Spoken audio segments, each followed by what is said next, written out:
तो परमेश्वर चादर गिराते हैं ताकि अगली पीढ़ी उसे उठाए और उत्साह के साथ उसके उद्देश्य को पूरा करे। आप देखो, इस्राएलियों को मिस्र देश से मूसा निकाल के लाया, लेकिन उन्हें कनान देश में अगली पीढ़ी यानी यहोशू ने पहुंचाया। दाऊद परमेश्वर का भवन बनाना चाहता था, उसका मंदिर बनाना चाहता था, सारा इंतजाम, सारा सामान उसने खरीद लिया, लेकिन मंदिर अगली पीढ़ी ने यानी सुलेमान ने बनाया। यानी परमेश्वर अगली पीढ़ी को इस्तेमाल करना चाहते हैं। हालेलुया। जवान बच्चे, परमेश्वर अगली पीढ़ी को इस्तेमाल करना चाहते हैं। मूसा गया, यहोशू खड़ा हुआ। एलिया गया तो एलीशा सामने आया। यीशु मसीह स्वर्ग गया तो कलीसिया तैयार हुई और आज आपकी बारी है।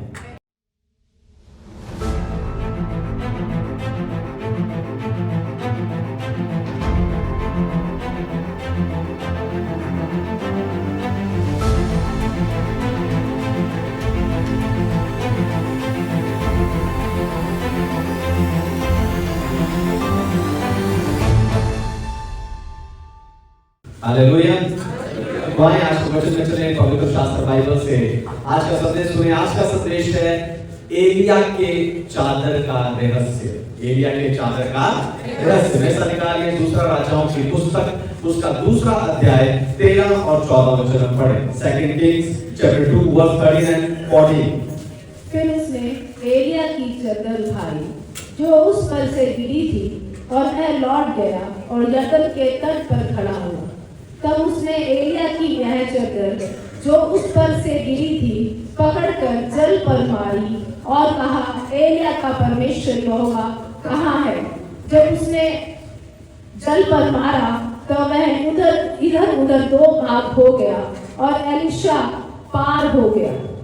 आमीन। परमेश्वर के नाम की महिमा। तो परमेश्वर हर युग में अपने दासों को, अपने अगुओं को खड़े करते आए हैं। जब भी अंधकार बढ़ा, जब भी पाप फैला, जब भी लोग भटकने लगे, तो परमेश्वर ने किसी न किसी को अपनी आवाज बनाकर खड़ा किया। परमेश्वर ने अब्राहम को, मूसा को, यहोशू को, दाऊद को, एलिया को, पौलुस को समय समय पर अपनी आवाज बनाकर खड़ा किया है। हालेलुया। आपको बताऊं, ये ऐसे लोग थे जो अकेले खड़े हुए पर झुके नहीं, ये डराए गए पर रुके नहीं। इनमें से हर कोई अपने समय पर परमेश्वर की अग्नि में और सामर्थी आवाज बनकर खड़ा रहा। लेकिन एक समय आया जब परमेश्वर ने एलिया को उसके समय से पहले अपने पास बुला लिया। परमेश्वर ने उसकी मृत्यु का इंतजार नहीं किया। परमेश्वर ने एक दिन एलिया को बुलाया ताकि वो उसको स्वर्ग ले जाए, स्वर्ग उठा ले जाए। और एलिया का चेला एलीशा भी उसके पीछे पीछे आता है। एलिया ने उसको वापस भेजने की बहुत कोशिश की, लेकिन वो वापस नहीं गिरा। और अंत में एलीशा ने अपने गुरु एलिया को अग्निमय रथों के साथ स्वर्ग पर उठाए जाते हुए देखा। जब एलिया चला गया, एलिया के जाने के बाद एक खालीपन आ गया। लोगों ने कहना शुरू किया कि अब परमेश्वर के लिए कौन बोलेगा? भविष्यवक्ता कहां है? अब परमेश्वर के लिए कौन बोलेगा? भविष्यवक्ता कहां है? परमेश्वर का भविष्यवक्ता कहां है? उसके लिए कौन खड़ा होगा? लेकिन एलीशा ने ऐसा नहीं कहा। एलीशा ने लोगों की तरह यह नहीं कहा कि परमेश्वर का भविष्यवक्ता कहां है, पर उसने यह कहा कि एलिया का परमेश्वर कहां है। हालेलुया। उसने मनुष्य को नहीं पर परमेश्वर की उपस्थिति को खोजा, क्योंकि उसके पास एलिया की चादर थी। और आज मैं आपको एलिया के चादर का रहस्य बताकर उत्साहित करने जा रहा हूं। लेकिन उससे पहले मैं चाहता हूं कि दुनिया भर से जितने विश्वासी आत्मिक उत्साह की सभा के संदेश को सुनते हैं, जोरदार ताली से स्वागत करें।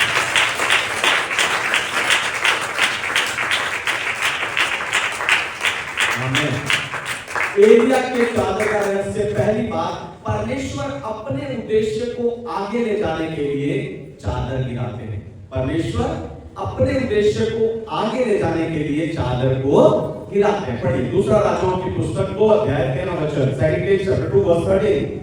फिर उसने एलिया की चादर उठाई जो उस पर से गिरी थी और वह लौट गया और यरदन के तट पर खड़ा हुआ।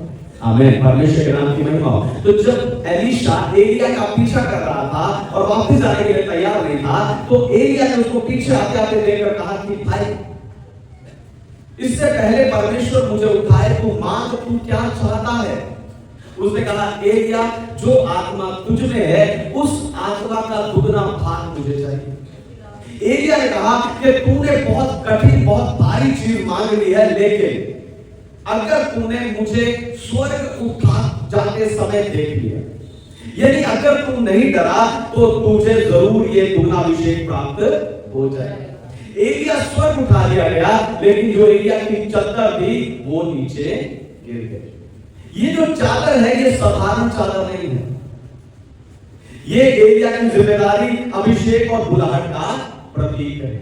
जिम्मेदारी एलिया एक भविष्यवक्ता था और उसकी चादर उसकी भविष्यवाणी की जिम्मेदारी को दिखाता है। जब एलिया उठा ले गया तो काम खत्म नहीं हुआ।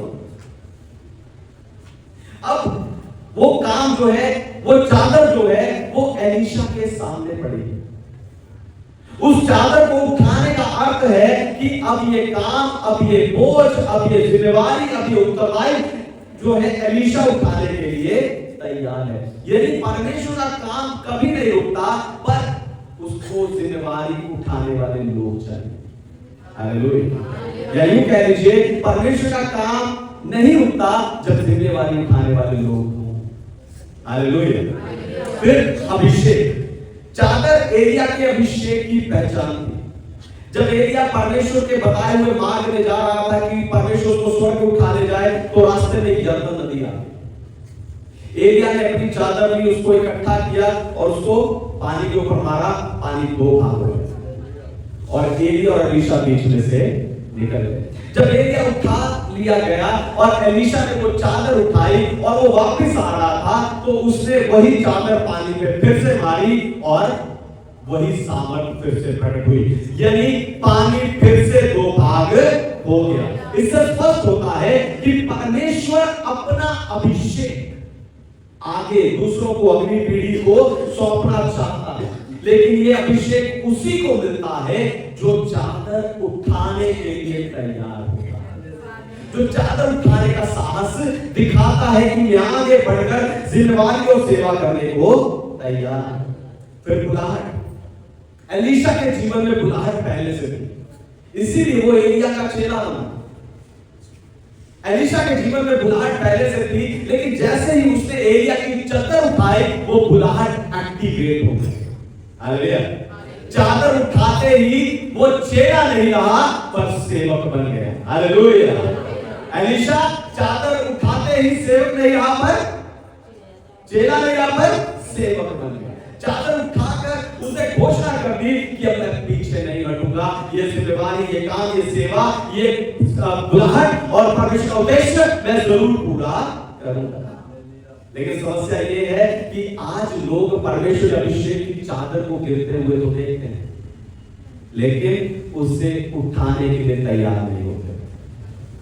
वहीं कुछ लोग ऐसे भी हैं जो उत्साहित संदेश सुनकर और पवित्र आत्मा के कामों को देखकर उस चादर को तो उठा लेते हैं, लेकिन फिर संसार के कामों में, शरीर के कामों में, पाप के कामों में और बुराई में वो अपनी जिम्मेवारी से पीछे हट जाते हैं, उस सेवकाई को छोड़ देते।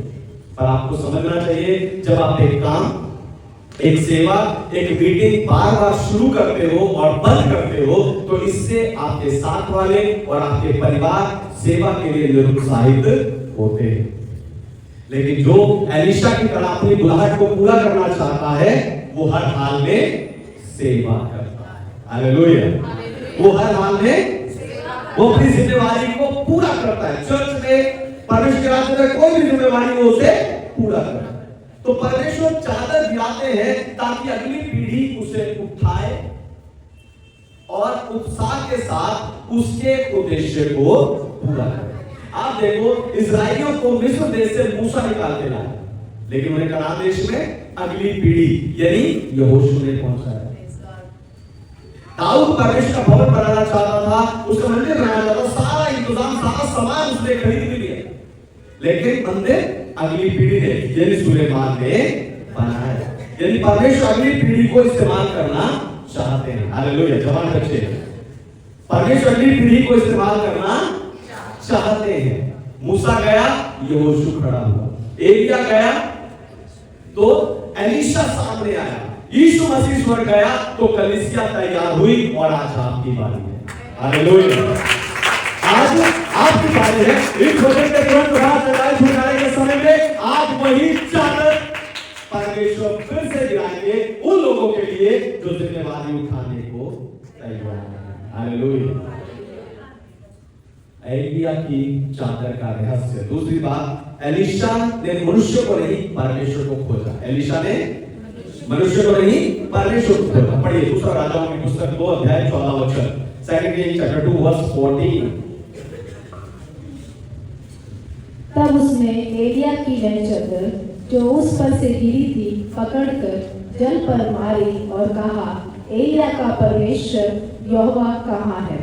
तब उसने जल पर मारा, तब वह इधर उधर 2 भाग हो गया और एलीशा पार हो गया। आमीन। परमेश्वर के नाम की महिमा। तो एलिया के उठाए जाने के बाद एलीशा जब वापस आ रहा था तो उसके सामने जो है यरदन नदी थी। हालेलुया। उसके सामने यरदन नदी थी, सामने पानी था, पीछे उसका गुरु उठा दिया गया, सामने एक अनजान भविष्य है। ऐसे समय पर एलीशा ने ये नहीं कहा कि मेरा गुरु मेरे साथ नहीं है, मैं अकेला रह गया, नहीं, पर उसने कहा, है ना, उसने कहा कि एलिया का परमेश्वर कहां है? जब तक एलिया जीवित था, वो जीवित स्वर्ग उठाया गया, लेकिन बाइबल ये भी बताती है कि कोई जीवित स्वर्ग नहीं जा सकता। इसलिए मैं कह रहा हूं कि जब तक एलिया जीवित था तब तक एलीशा एलिया के साथ ही रहा, उसे उसने छोड़ा नहीं। लेकिन जैसे ही एलिया उठा लिया गया तब एलीशा परमेश्वर की उस उपस्थिति पर निर्भर होना शुरू हो गया जो जिस पर उसका गुरु एलिया निर्भर रहता है। आप देखो, यीशु के स्वर्ग जाने के बाद चेले डरे हुए, वो सब एक कमरे में बंद होकर प्रार्थना कर रहे। लेकिन जब पेंटिकोस्ट के दिन पर पवित्र आत्मा उन पर उतरा, उन सब के अंदर सामर्थ आ गई, साहस आ गया, डर उनके अंदर से चला गया। फिर जब पतरस ने भाषण देना शुरू किया, उसने ये नहीं कहा कि हमारा प्रभु यीशु मसीह अब हमारे बीच नहीं है, नहीं, पर वो योएल भविष्यवक्ता के द्वारा कही गई पवित्र आत्मा की प्रतिज्ञा की बातें बोल कर लोगों को यीशु मसीह पर विश्वास करने के लिए उत्साहित करने लगा। आपको बताऊं, जो लोग मनुष्य से मदद ढूंढते हैं वे अक्सर निराश हो जाते हैं। जो लोग मनुष्य से मदद पाना चाहते हैं अक्सर निराश हो जाते हैं। इसका कारण ये नहीं कि हर मनुष्य बुरा है, पर इसका कारण ये है कि हर मनुष्य सीमित है। हालेलुया। अगर आप मनुष्यों से मदद पाना चाहते हैं तो आप जरूर एक दिन निराश हो जाएंगे। क्यों? क्योंकि मनुष्य, ये नहीं कि मनुष्य बुरा है, पर इसलिए कि मनुष्य सीमित है, वो आपकी पूरी परिस्थिति को समझ नहीं सकता। हालेलुया। वो आपके पूरे परिस्थिति को समझ नहीं सकता। दूसरी बात, वो हर समय आपके लिए उपलब्ध नहीं रह सकता। तीसरी बात, ना ही वो हर समस्या का समाधान दे सकता। वो आज आपके साथ है, लेकिन कल हालात बदल सकते हैं। वो आज हाँ कहता है, लेकिन कल उसके जीवन में भी कुछ कमी घटी आ सकती है, कल उसके हालात भी बदल सकते हैं। जब आपकी आशा मनुष्य पर रहती है तो निराशा आना तय है। हालेलुया। जब आपकी आशा मनुष्य पर रहती है तो निराशा आना तय है। क्यों?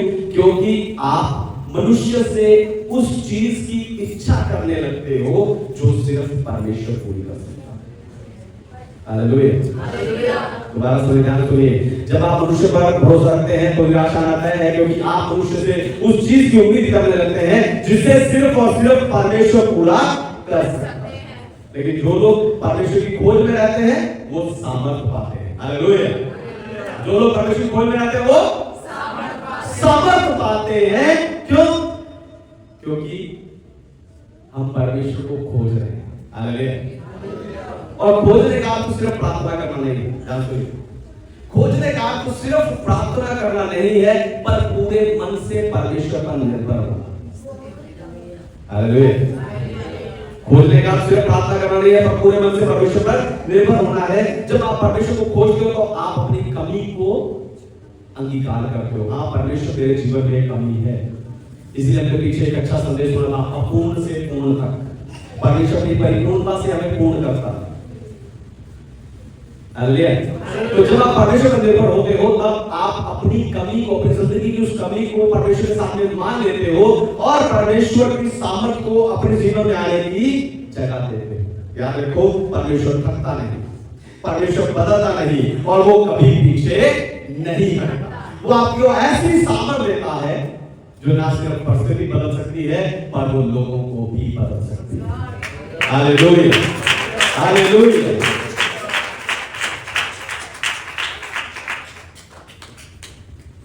एलिया की चादर का रहस्य, तीसरी बात, आज भविष्यवक्ता कहाँ है?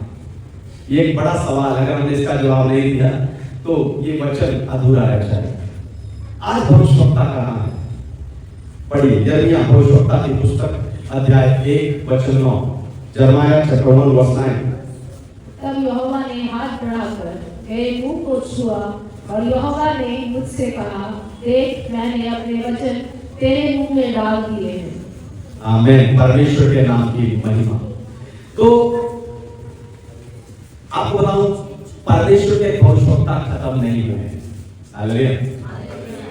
भविष्यवाणियां खत्म नहीं हुई हैं, परमेश्वर की भविष्यवक्ता खत्म नहीं हुई हैं, पर कई लोग जो हैं वो डर के कारण चुप है। कई लोगों ने हालातों से समझौता कर लिया है और कई लोग मनुष्यों को खुश करने में लगे हैं। इसलिए आपको एक सच्चे भविष्यवक्ता की या एक सच्चे परमेश्वर के दास की पहचान होनी चाहिए। हालेलुया। एक सच्चे परमेश्वर के दास की पहचान होनी चाहिए। सबसे पहली बात उसकी पहचान में, सबसे पहली बात, वो शोर में भी परमेश्वर की आवाज को सुन लेता है। वो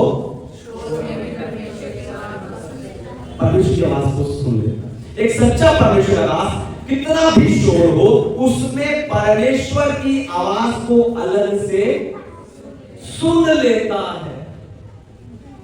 हालेलुया। जब सब अपनी अपनी बातें बोल रहे हो, उस समय पर भी परमेश्वर का सच्चा दास परमेश्वर की आवाज को सुन लेता है और वो ये कहता है कि यहोवा यूं कहता है। यिर्मयाह के समय पर सब लोग यही कह रहे थे, शांति है, शांति है, शांति है, शांति है।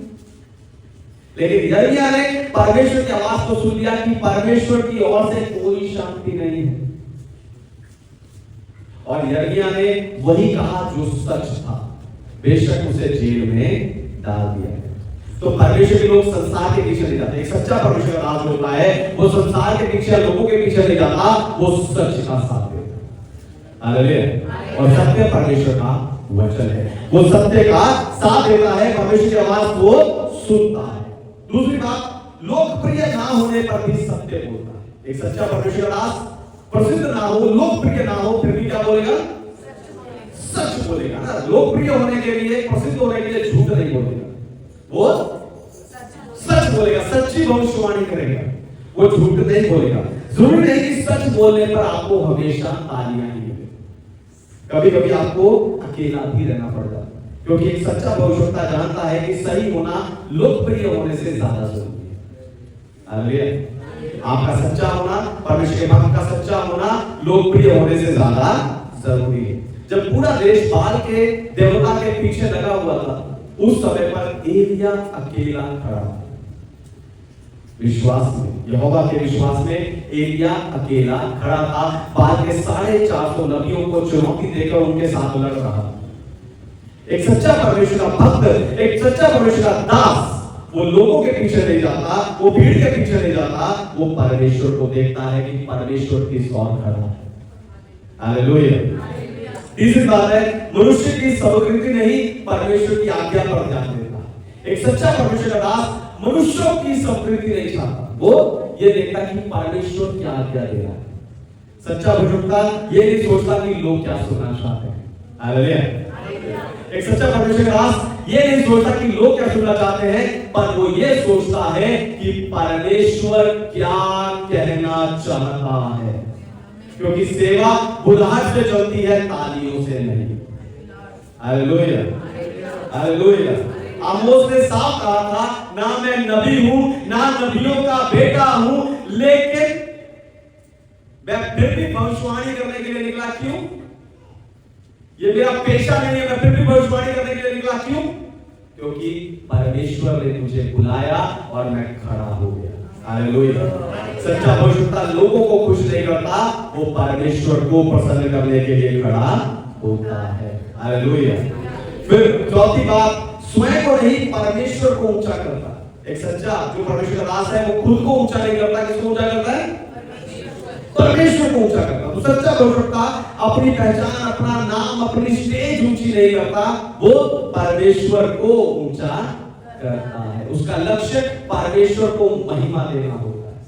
यूहन्ना दाता बपतिस्मा देने वाला यूहन्ना जो है, वो बहुत प्रसिद्ध था, विख्यात था। इतना प्रसिद्ध था कि लोग दूर दूर से उससे मिलने के लिए उसके ऑफिस में आते थे। और उसका ऑफिस कहां था? जंगल में। वो इतना प्रसिद्ध था कि लोग दूर दूर से उससे मिलने के लिए जंगल में आते थे। तो भी उसने क्या कहा? अवश्य है वो बढ़े और मैं घटूं, क्योंकि वो परमेश्वर की महिमा करना चाहता है। हालेलुया। तो जो सत्य बोलने की हिम्मत रखता है, ध्यान सुनिए, जो सच बोलने की हिम्मत रखता है, सच का साथ देना जानता है, पाप को चेतावनी देता है और खोए हुओं को परमेश्वर के पास लाता है, वही परमेश्वर का सच्चा भक्त होता है। Hallelujah, hallelujah. एलिया की चादर का रहस्य, चौथी बात, सामर्थ आज्ञाकारिता से आती है। सामर्थ आज्ञाकारिता से आती है। पढ़िए दूसरा राजाओं की पुस्तक 2 अध्याय 14 वचन, 2 Kings chapter 2 verse 14। आगे, तब उसने एलिया की वह चादर जो उस पर से गिरी थी पकड़कर जल पर मारी और कहा, एलिया का परमेश्वर यहोवा कहाँ है? जब उसने जल पर मारा तब वह इधर उधर 2 भाग हो गया और एलीशा पार हो गया। आमीन। परमेश्वर के नाम की महिमा। तो एलीशा ने जब यरदन नदी पर चादर को मारा तो यरदन नदी का पानी 2 भाग हो गया। क्यों? क्योंकि सामर्थ हमेशा रिश्ते से निकल कर आती है। हालेलुया। सामर्थ हमेशा रिश्ते से निकल कर आती है।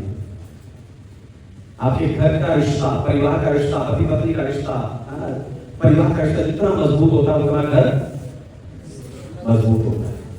हालेलुया। सामर्थ हमेशा रिश्ते से निकलकर आती है। ये इसलिए नहीं हुआ, पानी जो 2 भाग हुआ इसलिए नहीं हुआ कि एलीशा कोई बहुत बड़ा नाम था, नहीं, पर ये इसलिए हुआ क्योंकि एलीशा का रिश्ता उसके गुरु एलिया के साथ और परमेश्वर के साथ गहरा था। हालेलुया। उसका गहरा रिश्ता था। उसने अभी वो नया भविष्यवक्ता, अभी कोई बड़ी सेवकाई भी उसने शुरू नहीं की, लेकिन उसका पूरा भरोसा परमेश्वर पर था। हालेलुया। उसका पूरा भरोसा परमेश्वर। आज देखो चर्च में जो लोग एक अच्छा रिश्ता बना के रखते हैं पास्टर के साथ, कलीसिया के साथ, वही लोग सामर्थी होते हैं। हालेलुया। जो आते हैं, बैठते हैं, चले जाते हैं, उनके जीवन में सामर्थ नजर नहीं आती। उनके चेहरों पर परमेश्वर का प्रकाश या चमक नजर नहीं आती। उनके मनों में उत्साह, आत्मा में जो उमंग नजर नहीं आता। हालेलुया। क्योंकि सामर्थ रिश्ते से निकल कर आती है। सामर्थ रिश्ते से निकल। आपको बताऊं, पानी तब नहीं हटा जब एलीशा किनारे पर खड़ा, पर वो तब हटा जब एलीशा ने कदम बढ़ाया, कुछ किया।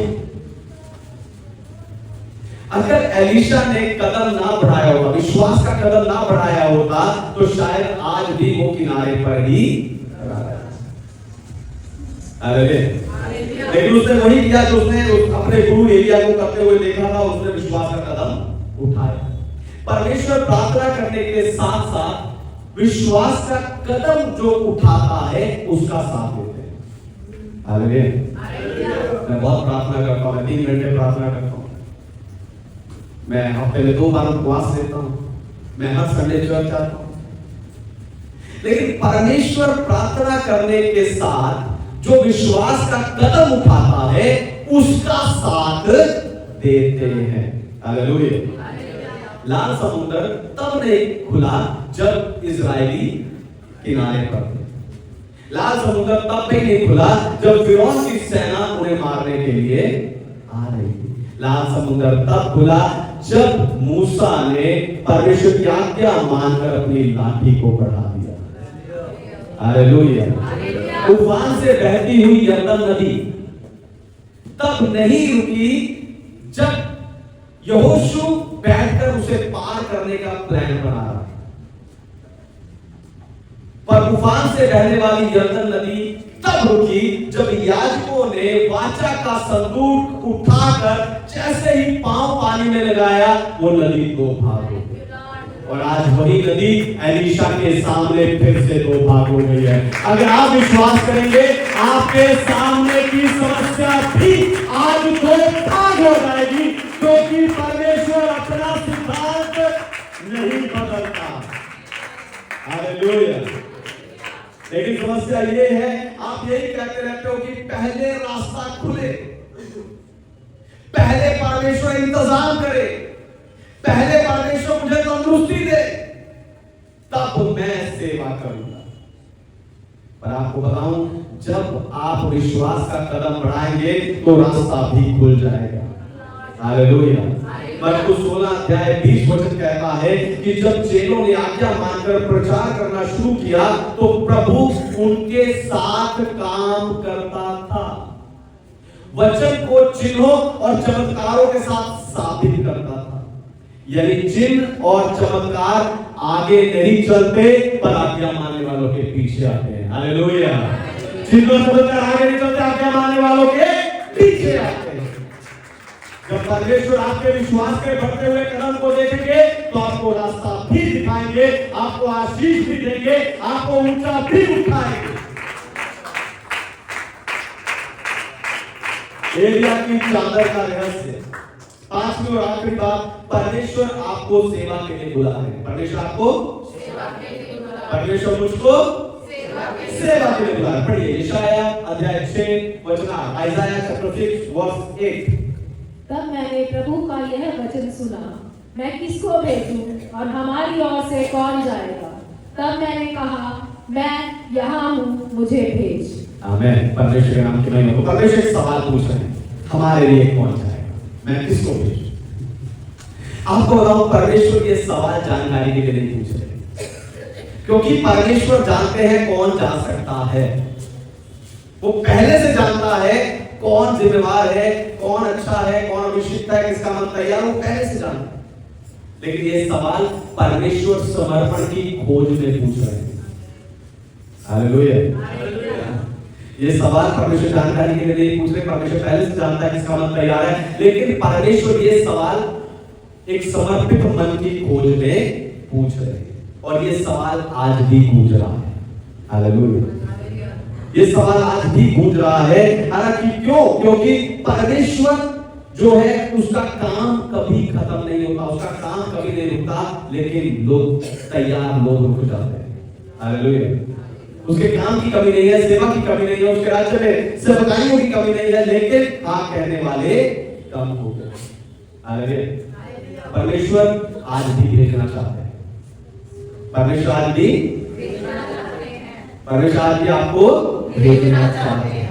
कभी संसाधनों की नहीं है, कभी तैयार दिल की है। एक दिया कितना भी सुंदर हो, अगर उसमें तेल नहीं है तो वो रोशनी नहीं दे सकता। ऐसे ही आप कितने भी प्रतिभाशाली हो, आपके अंदर कितनी योग्यता है, कितना टैलेंट आपके अंदर भरा हो, जब तक आपके अंदर पवित्र आत्मा नहीं है तब तक आप परमेश्वर के लिए इस्तेमाल नहीं हो सकते, तब तक आप लोगों की जिंदगियों पर प्रभाव नहीं डाल सकते।